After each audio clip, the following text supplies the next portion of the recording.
nusalli wa nusallim ala Rasulillah wa ala alihi wa ashabihi wa man walah. Amma ba'du, Allahumma subhanaka la ilma lana illa ma 'allamtana wa 'allimna ma yanfa'una wa zidna ilman. Rabbana atina fid dunya hasanah wa fil akhirati hasanah wa qina adzabannar. Bapak sekalian yang dimuliakan Allah Subhanahu wa taala, kita alhamdulillah dapat berjumpa lagi, bermuajahah dalam rangka thalabul ilmi. Mudah-mudahan menjadi asbab hidayah dan wasilah keberkahan buat kita semua. Amin. Dan mudah-mudahan ini termasuk hujah atau dalil kita di hadapan Allah Subhanahu wa taala bahwa kita adalah orang-orang yang senantiasa mempelajari agamanya. Wa man arada an dzikri fa inna lahu ma'isyatan dhanka wa nahsyuruhu yaumal qiyamati a'ma. Mudah-mudahan kita tidak termasuk orang-orang yang a'rada an dzikri karena tidak mau belajar agama. Mudah-mudahan kita juga bukan termasuk orang yang a'ma, yang buta karena kita tidak mau belajar ilmu. Tema kita hari ini adalah surat At-Tur.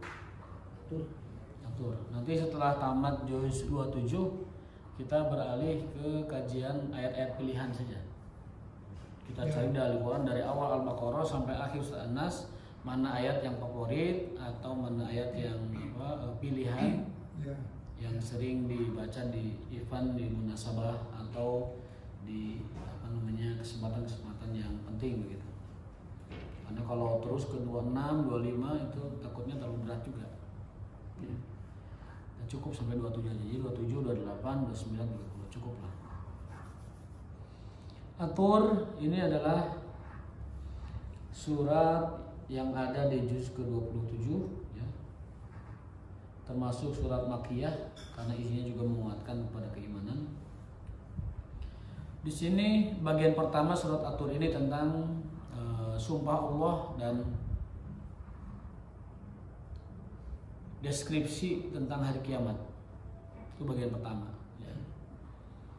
Kemudian bagian kedua itu tentang menguatkan kembali keyakinan kita kepada kehebatan Al-Quran, kemujizatan Al-Quran dan lain sebagainya. Bagian ketiga ini menceritakan tentang rasa aman dan rasa takut kita. Nanti ada pertanyaan, barang siapa yang merasa aman di dunia nanti akan ketakutan di akhirat. Dan barang siapa yang takut di dunia nanti di akhirat akan merasa aman. Man amanallahu fid dunya khaufa yaumal qiyamah. Wa man khawafa Allah fid dunya amina yaumal qiyamah. Itu nanti akan kita bahas. Dan bagian terakhir bahwa orang-orang beriman dapat menarik keluarganya untuk masuk surga secara bersamaan. Jadi orang beriman dan keluarganya akan dikumpulkan bersama di surga dengan syarat mereka beriman. Jadi satu keluarga itu kalau mereka semuanya beriman dengan kurang lebih amalnya tapi imannya ada, itu nanti kelak akan dikumpulkan pada akhirnya. Karena apa? Karena orang beriman yang sudah masuk surga, dia minta kepada Allah agar kesempurnaan nikmat surga itu haruslah dengan keberadaan orang-orang terkasih, tercinta. Maka nanti Allah akan merintahkan ke malaikat, cari keluarganya dimanapun berada, di neraka apapun berada, atau mungkin yang masih dihisab, cari, barengkan dengan orang ini, gabungkan dengan orang ini. Itu 4 bagian pembahasan dari surat At-Tur. Bagaimana metode kita tidak membaca ayat per ayat tafsirnya, namun secara garis besar. Bagian pertama adalah tentang Allah bersumpah dengan Bukit Tur, Watur. Bukit Tur ini adalah sebuah bukit yang berada di Tursina, daerah Sinai sekarang ya. Di mana disitulah dahulu Allah berbicara dengan Nabi Musa. Wa kallamallahu Musa taklima, di mana di situ Allah berbicara langsung kepada Musa tanpa perantara. Di situ Musa alaihissalam, Nabi Musa alaihissalam memperoleh perintah Tuhan di Bukit Tursina itu. Dan disitulah Allah Ta'ala menurunkan perintahnya kepada Nabi Musa.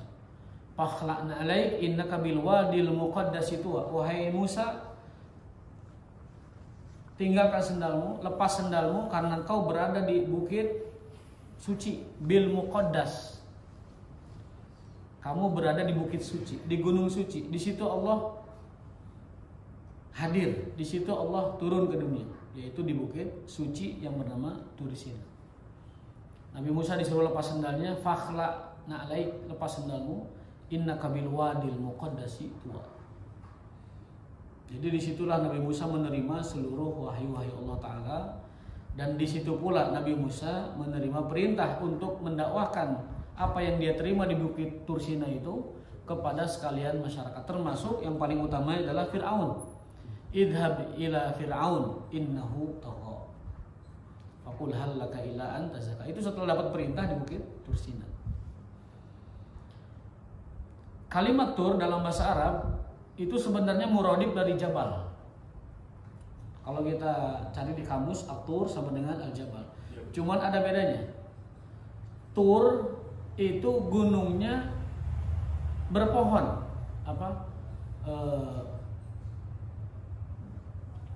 berumput, berpohon gitu, gunung dan hijau, itu namanya Tur.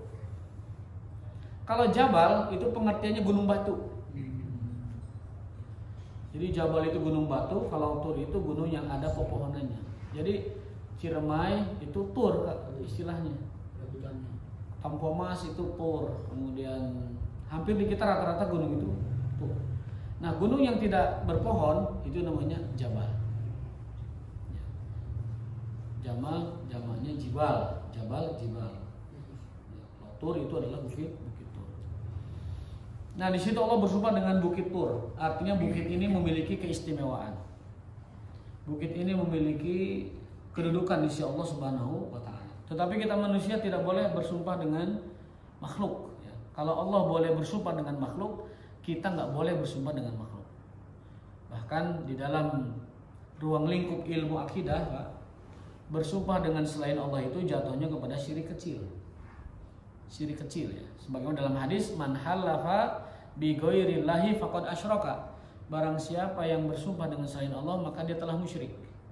Musyrik yang dimaksud musyrik kecil. Musyrik kecil itu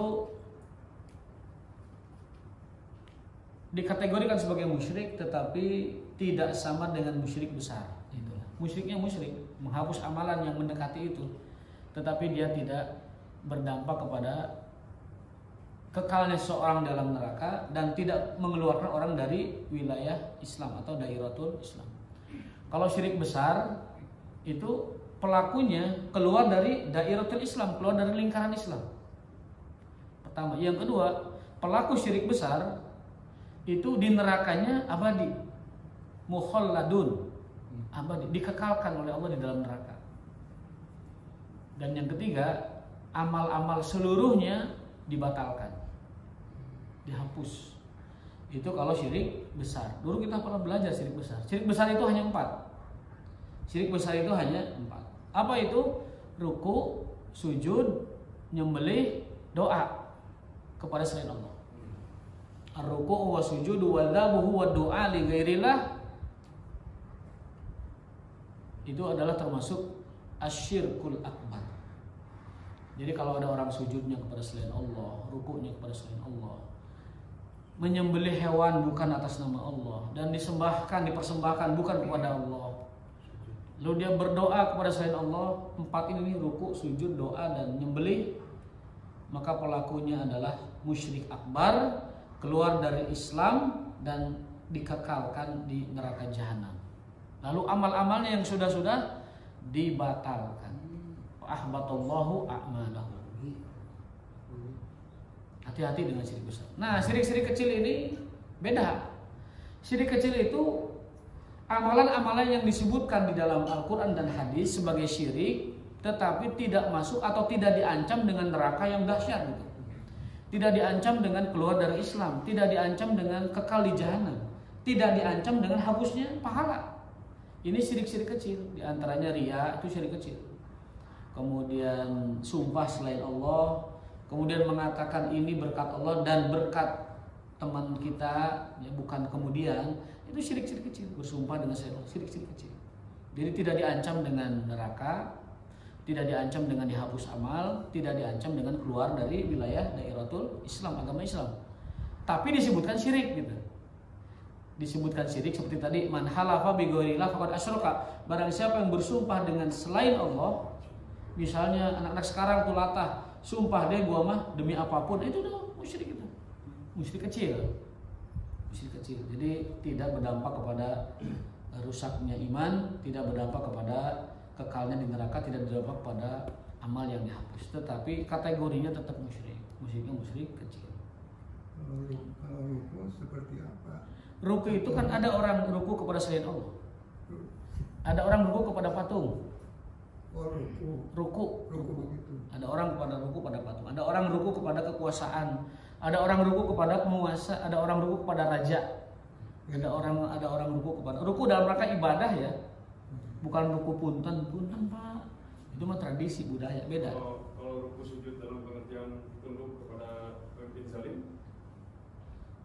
itu tidak termasuk syirik akbar. Tetapi minggu lalu kita belajar, kalau ada pemimpin zalim lalu kita ridho, maka dia telah bermaksiat besar. Menyikapi pemimpin zalim itu hanya dua. Satu, berlepas diri, maka dia selamat. Yang kedua adalah mengingkari dalam arti kata menyatakan bahwa itu salah. Dia salima. Jadi man kariha bari'a wa man angkara salima. Yang tidak meridoinya, artinya membencinya, maka dia selamat.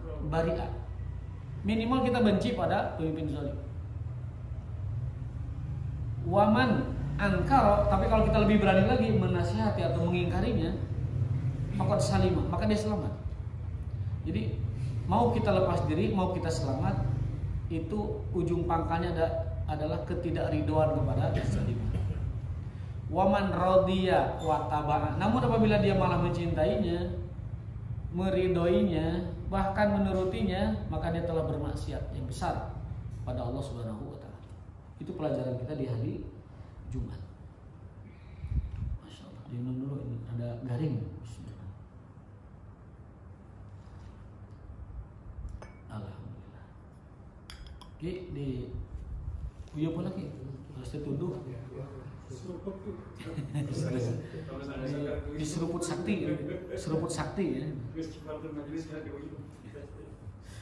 Nah, jadi itu bagian pertama. Jadi Allah bersumpah dengan makhluknya. Ini dalil bahwa makhluk tersebut dapat kemuliaan, Bukit Tursina ya, dan lain sebagainya.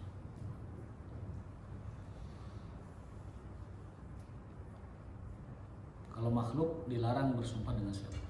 Nah, bagian dari surat At-Tur ini itu ada pada ayat yang ke-26, 27, 28. A'udzubillahi minasyaitonirrajim. Bismillahirrahmanirrahim. Qalu inna kunna qablu fi ahlina musyfiqin. Famanallahu 'alaina wa waqana 'adzabas samum. Inna kunna min qablu nad'uh innahu huwal barrur rahim. Ini bagian kedua, bahwa orang-orang beriman senantiasa merasa takut kepada Allah. Dan sebagai balasannya nanti di akhirat dia akan merasa aman. Tadi kaidahnya sudah saya bacakan, man khawwafallahu fid dunya amanahu fil akhirah. Wa man amanahu fid dunya khawwafahu fil akhirah. Orang yang Allah beri takut di dunia, maka dia akan diberi aman di akhirat. Dan orang yang diberi aman di dunia, maka dia akan diberi takut di akhirat. Artinya apa? Artinya seorang manusia apabila dia menjalankan hidup basisnya adalah tauhidullah, maka dia selamat. Tauhidullah itu mencakup takutnya, harapnya, cintanya, itu hanya semata-mata kepada Allah gitu. Kalau orang tersebut menjalani hidup di atas rasa takut kepada Allah, nanti kelak di akhirat dia akan diberi rasa aman. Qalu inna kunna fi qablu fi ahlina musyfiqin. Orang-orang beriman itu waktu di dunia musyfiqin, banyak kasihan. tapi sianya kepada Allah. Dan satu-satunya rasa takut yang mengherankan itu takut kepada Allah. Kalau orang takut kepada seseorang biasanya menjauh, tapi takut kepada Allah mah disuruhnya itu mendekat.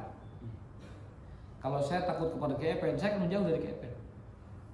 Tapi kalau takut kepada Allah justru kita harus mendekat supaya takutnya itu benar menjadi pondasi ibadah. Takutnya itu menjadi pondasi ibadah. Jadi ini bagian kedua dari surat At-Tur. Kita harus memiliki senantiasa menjaga rasa takut kita kepada Allah. Yang menjaga kita dari zina itu sebenarnya takut dosa, takut kepada Allah. Yang menjaga kita dari tidak korupsi hanya satu-satunya adalah takut kepada Allah. Yang menjaga kita tidak berbuat zalim satu-satunya itu takut kepada Allah. Mencuri membuat kita tidak mencuri satu-satunya alasan adalah karena takut kita kepada Allah. Karena sebenarnya perbuatan dosa itu awalnya netral sebenarnya. Kalau kita boleh disapat sedikit ya, seperti zina. Zina itu netral. Lalu kenapa jadi haram? Karena Allah yang mengharamkan. Gitu. Riba ya netral awalnya, tetapi karena Allah haramkan jadilah dia menjadi larangan. Mencuri juga netral. Orang bisa ngambil punya orang juga bisa ngambil orang lain. Tetapi karena Allah haramkan, dia menjadi tidak netral lagi. Akhirnya bernilai, nilainya nilai haram.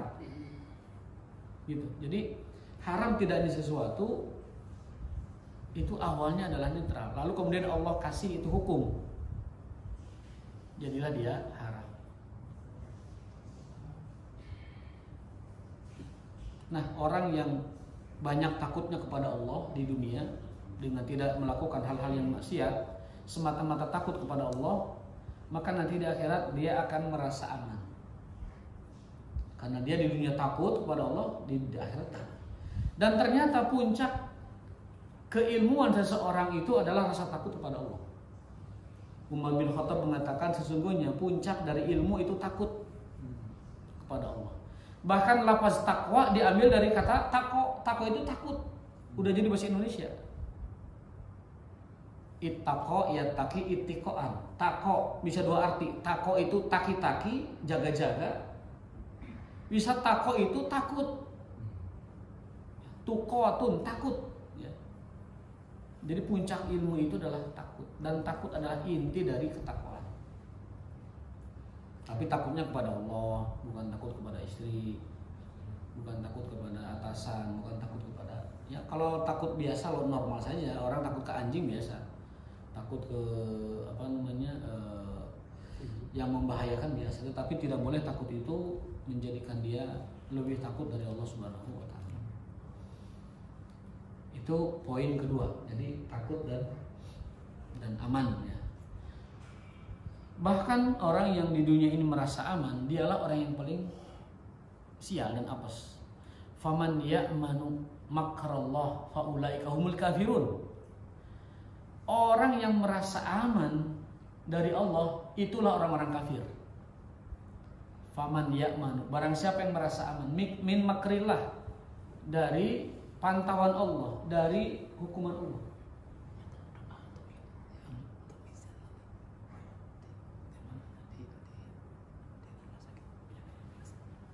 Misalnya. Jadi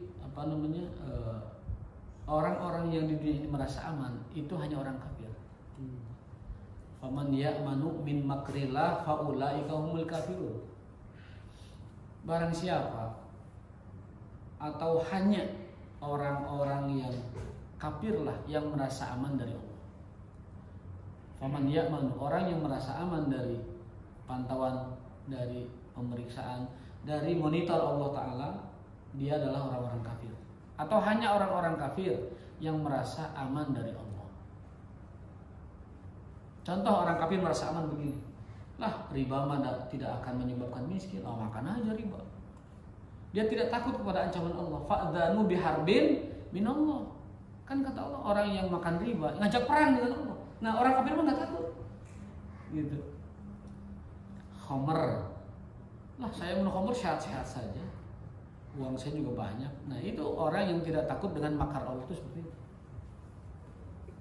Menghalangi dakwah Islam. Saya biasa-biasa, saya tetap berjaya, saya tetap berkuasa, saya tetap menjabat. Menghalangi hukum Islam, menghalangi dakwah Islam, menghalangi syiar Islam, menghalangi para dai. Saya aman-aman aja. Nah itu orang yang merasa aman dari makar Allah. Makan daging haram, makan korupsi, ambil hak orang, menzalimi orang, merasa aman gitu. Nah orang-orang yang merasa aman ini, kata Al-Quran, bukan kata saya, fala ya'manu makarallah illa qaumul kafirun. Hanya orang-orang kafir yang merasa aman dari makar Allah. Jadi kalau dalam diri kita ada perasaan aman dari makar Allah, hati-hati. Barangkali benih-benih kekafiran itu sudah ada dalam diri kita. Aman dari makar Allah gitu. Nggak sholat lah, nggak sholat juga saya mah rezekinya banyak. Nah itu aman dari makar Allah itu.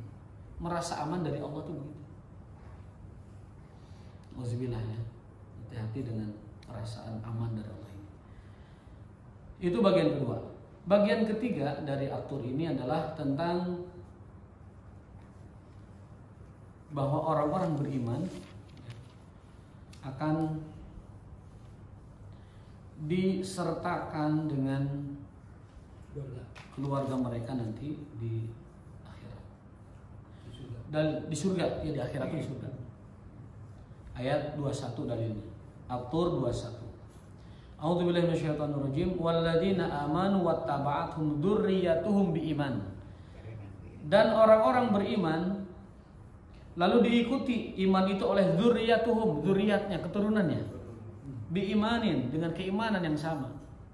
Tauhid ya. Alhaqna bihim dzurriyyatahum.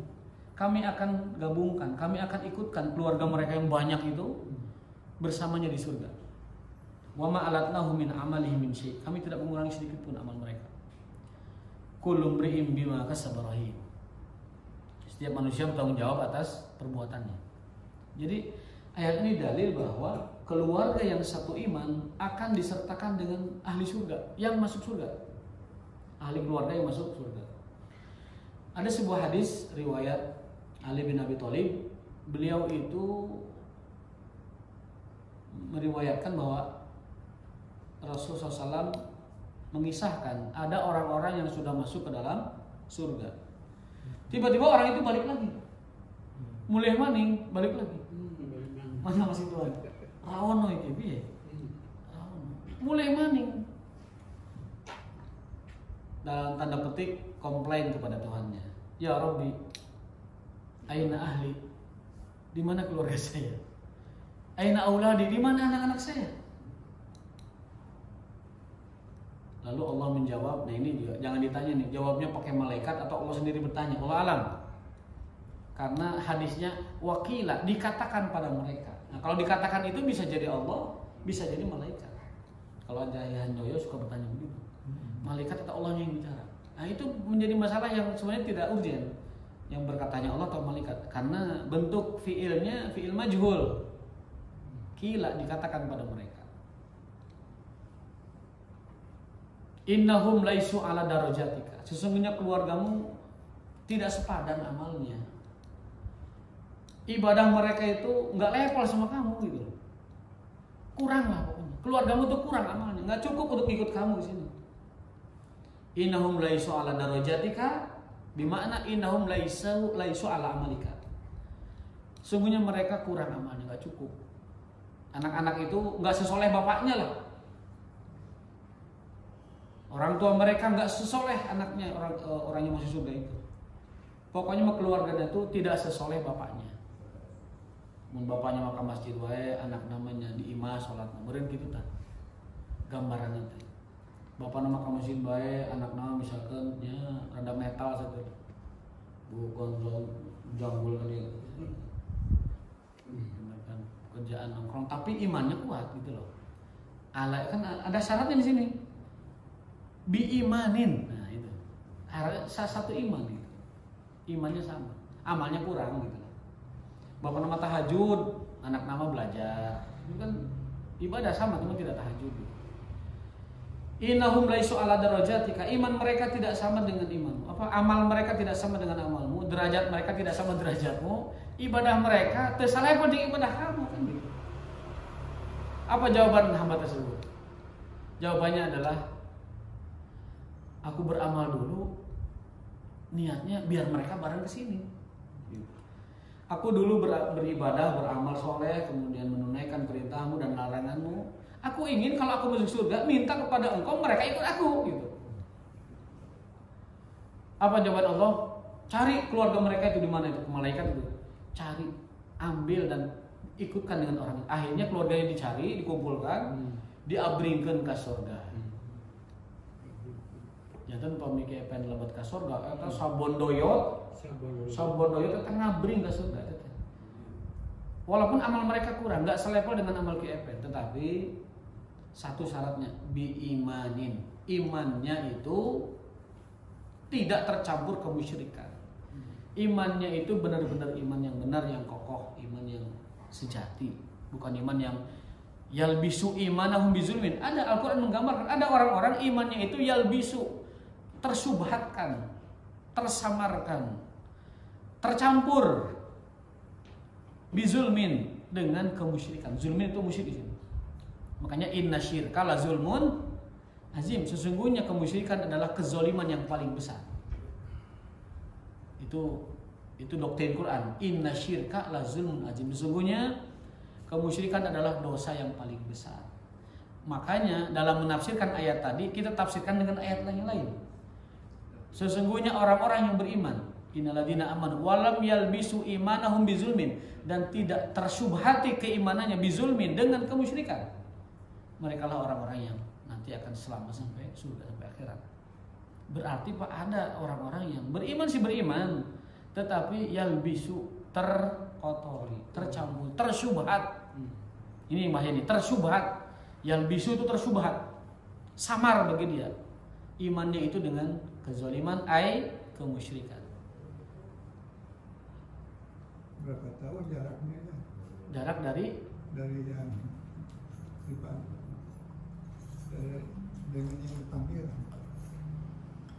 Dari yang di surga dengan yang dipanggil. Pokoknya gini. Dalam sebuah hadis sahih disebutkan orang-orang miskin yang soleh akan masuk surga terlebih dahulu dengan jarak berapa? 500 tahun dari orang-orang yang beriman sama tapi tidak miskin gitu.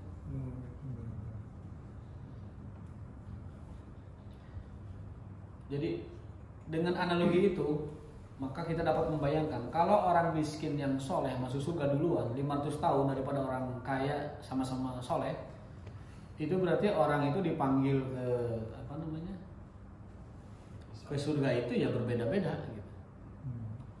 Mungkin ada yang menanti yang ribuan tahun, ada yang menanti ratusan tahun. Ini saja yang sama-sama soleh, cuman ini magis boga karipu di dunia, aya nu beunghar di dunia teripu, tapi sama-sama soleh. Allah kasih yang dulu nggak dapat kesenangan di dunia itu, oh duluan mana emang ada bener geus sabar hingga surga gitu lah. Bahasa orang nama. Dan di surga di dunianya dulu ripuh, kan begitu. Tapi orang yang di dunianya senang, bunga, bagja, waringkas segala macam, dan sudah ngasaan di dunia, ya sabarnya kayak nu miskin heula lah. Itu 2000 lah ke surga. Itu bahasa kita. Jadi bukan berbahagialah orang miskin, bukan. Tetapi Allah hibur orang miskin dengan asal soleh ya, miskin soleh, dengan fasilitas, privilege, dia akan mendahului orang-orang yang kaya dalam masuk surga. Kalau orang pedalaman gimana? Ya? Orang Pedalaman, kan ada yang miskin, ada yang kaya juga. Ada yang miskin, ada yang kaya juga pedalaman. Maksudnya mungkin konteksnya yang suku pedalaman banget itu nggak ngerti apa. Orang yang ngerti agama itu kalau memang sudah ada pendakwah ke sana, maka dia tidak punya hujah, tidak punya alasan. Tapi kalau orang belum sampai dakwah ke sana sama sekali, maka dia punya alasan. Saya tidak tahu kebenaran, nggak ada yang nyampe ke sini kok. Berarti dia bebas.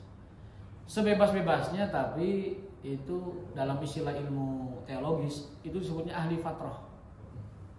Ahli fatrah itu adalah orang-orang yang tidak menerima hidayah secara langsung ya.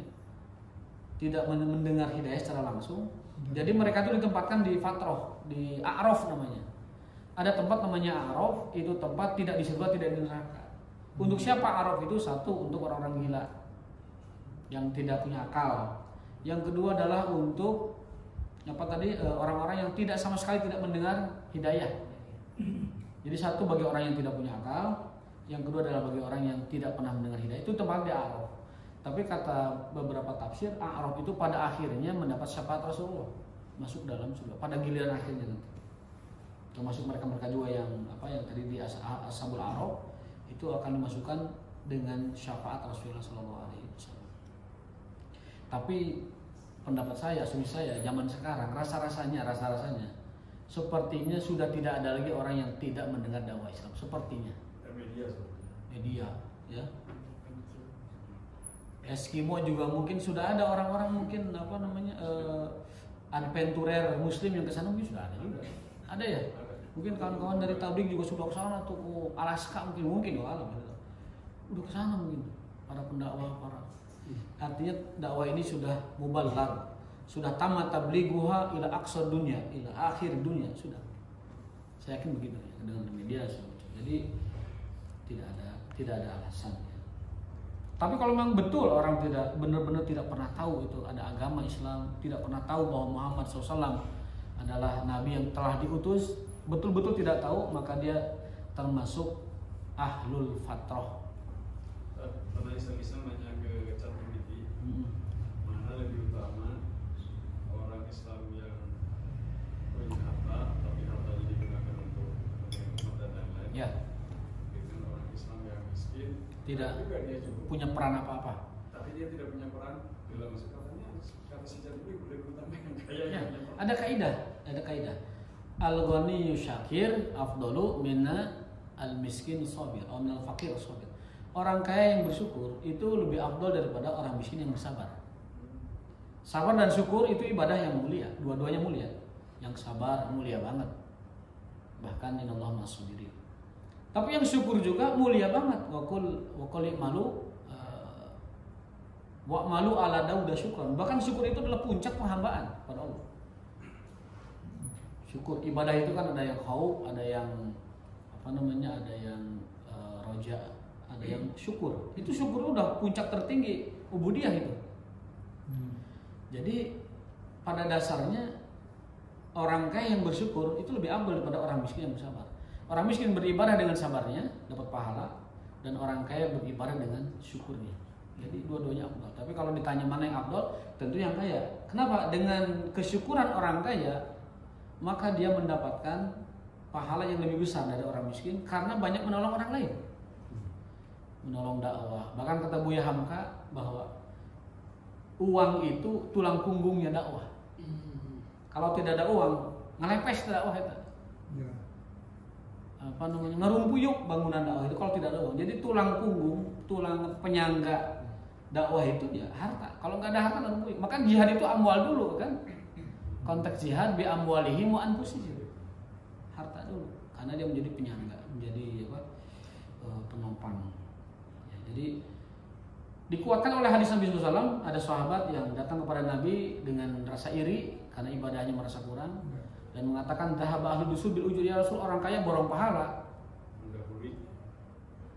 Mendahului atau borong pahala bahasa kitanya. Kenapa? Lo mereka sholat, qiyam, baca Quran, talabul ilmi kepada engkau sama dengan kita. Tapi mereka punya amalan yang kita tidak bisa ikuti. Apa? Sedekah, infak, wakaf dan sebagainya. Mereka tuh punya, kita nggak bisa. Jadi kita selalu kalah sama orang kaya. Orang kaya. Kita ceritanya orang kaya soleh, miskin soleh ya. Kata Nabi SAW, ya kamu amalkanlah itu 33 tasbih, 33 tahun, 33 tahun. Takbir diamalkan. Ternyata rahasia itu nyebar ke orang kaya juga, diamalkan juga sama orang kaya. Akhirnya, waduh, sekarang orang kaya juga nurutan ya Rasul. Akhirnya, tilka ma faddalallahu ba'dakum. Itulah Allah ngasih kelebihan pada sebagian orang yang Allah tidak kasih kepada bagian yang lain. Jadi bab itu mah udah itu qanaah lah. Kalau sudah sampai qanaah. Wayahna bayahna. Tilka ma faddalullah, itulah keutamaan Allah berikan ba'dakum ala ba'din, kepada sebagian yang lain ya dilebihkan yang tidak diberikan kepada sebagian yang lain. Jadi apa namanya konsep bahwa keluarga itu akan mengikuti keluarga yang lain masuk surga itu adalah benar adanya berdasarkan dalil Al-Quran. Bahkan ada lebih khusus hadis itu memberikan keistimewaan bagi para syuhada ya, orang-orang yang mati syahid itu kan dapat memberi syafaat 70 orang keluarganya. Ya. Kias ke situ berarti orang-orang beriman itu mereka punya hak untuk membawa keluarga mereka ke dalam surga. Jadi kalau kita ingin keluarga kita kumpul semua di surga, adalah kitanya yang masuk surga. Nanti kita ambil keluarga kita itu semuanya masuk surga. Karena kenikmatan surga itu kalau kita peras, kalau kita saripatikan 70 bidadari, kemudian apa namanya dipan-dipan kursi-kursi yang terbuat dari emas berlian, sungai-sungai yang mengalir, sungai madu, sungai segala macam, dan lain makanan, minuman, buah-buahan yang tinggal mengambil, posisi apapun kita bisa mengambilnya. Kita hidup tanpa mati, kita sehat di sana tanpa sakit, kita nikmat tanpa ada sengsara, kita apalagi di situ diberi nikmat terus, tidak ada hidup terus, tidak ada matinya. Tapi kalau kita saripatikan, kita peras nikmat itu di surga, itu intinya cuma 3. 1, bertemu dengan Allah, yarju liqa Allah, berjumpa dengan Allah, itu nikmat yang pertama itu. Memandang Allah itu nikmat yang pertama. Kata para sahabat, nikmat memandang Allah itu nikmat terbesar bagi ahli surga. Kita akan melihat Allah dengan mata yang telanjang, dengan kasat mata. Kita melihat Allah Ta'ala. Itu nikmat terbesar. Yang kedua, berjumpa dengan Rasulullah yang selama ini kita kirim sholawat, kita bacakan sholawat, kita ikuti sunnahnya, kita hidup mati di atasnya, bertemu dengan beliau. Yang ketiga, berjumpa dengan keluarga. Jadi berjumpa dengan Allah, berjumpa dengan Rasulullah, bertemu dengan keluarga yang sudah meninggalkan wafat dan segala macam. Itu 3 kenikmatan surga kalau kita merangkumkan. Yang lain-lainnya itu mah kenikmatan tapi tidak sebesar kenikmatan ini. Kuli hada, mungkin itu sementara ya. Kita akan lanjutkan nanti bagian keempatnya. Itu satu lagi bagian ya tentang tema lain. Tadi saya sudah lupa. Syukran lakum wa jazakumullahu khairan. Alhamdulillah aku lihat wassalamualaikum subhanakallahumma wa bihamdika asyhadu an la ilaha illa anta astaghfiruka wa atubu ilaik. Terima kasih. Wassalamualaikum warahmatullahi wabarakatuh.